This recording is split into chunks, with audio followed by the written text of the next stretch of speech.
I'm proud to be considered or called an entrepreneur.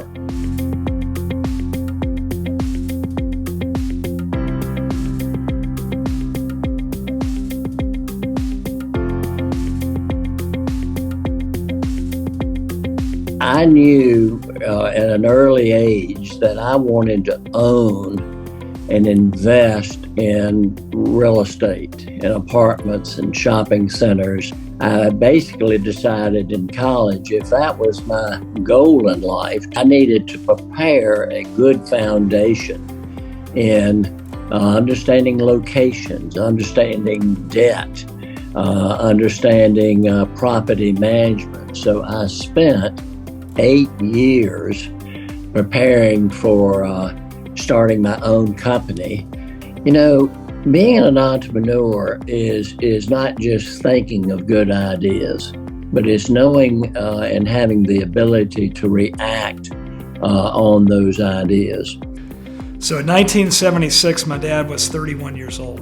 And I think initially he was working at another real estate company, and he was in sales. And he realized that he had the ability to sell and to attract investors and to manage properties better than the company that he was working with.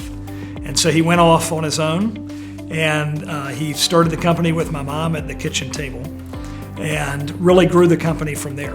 And so I think it was those entrepreneurial roots, it was that grit and determination and fortitude, and maybe a little bit of naivete of what it might take to build a business that really propelled him forward and helped to start Stephen E. Bell & Company. He has a quote, he didn't come up with it, but he says it often, and it's the harder you work, the luckier you get. As he always stressed, if you take care of the investor, if you take care of our residents in our apartments, and if you take care of our employees, then everything else will follow. And some of the earliest memories in my life, so most dads might have been reading their children Stuart Little or Charlotte's Web or books like that. Well, when we were growing up and when I was as early as 4 or 5 years old, my dad would put finance packages on our pillow. And he did that so that we would kind of read them and look at them even if we didn't understand them, because he loved the business so much. And it wasn't that he was trying to force the business or real estate onto his children, but it was that he loved it so much that he wanted us to share in that experience and that passion with him. And so he's a big instiller in hard work and in discipline and in making sure that you're really putting the work and the effort in to match, the effort that's needed to get the job done.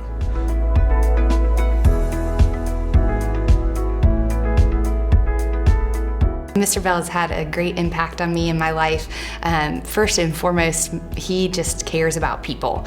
And you can see that reigns true in everything that he does, and certainly has impacted the way that I do business and the way that I watch people do business, and just caring about people. If you go with that, then you'll be successful.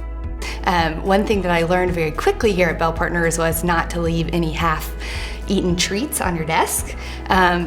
They may disappear with a mischievous note signed SB. My favorite memory of Mr. Bell is at our annual holiday party. My husband joined us, and my husband, I was introducing him to my husband, and he asked my husband, what does he do? And he said, I'm a minister. And so Mr. Bell says, really? So you like to help people? My husband says, oh, absolutely. He immediately reached into his pocket, pulled out some money, and gave it to my husband and says, here, help someone. That embodies who he is. When I think about my dad receiving this award, he turns 80 this summer. I'm just incredibly proud of him. Mr. Bell, congratulations. We are so proud of you, and this is well-deserved, and we look forward to celebrating.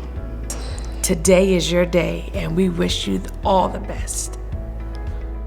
So being considered and being asked to be Entrepreneur of the Year is a culmination of decades of work. So I'm proud to be a part of this, and I hope others will be inspired to do the same thing.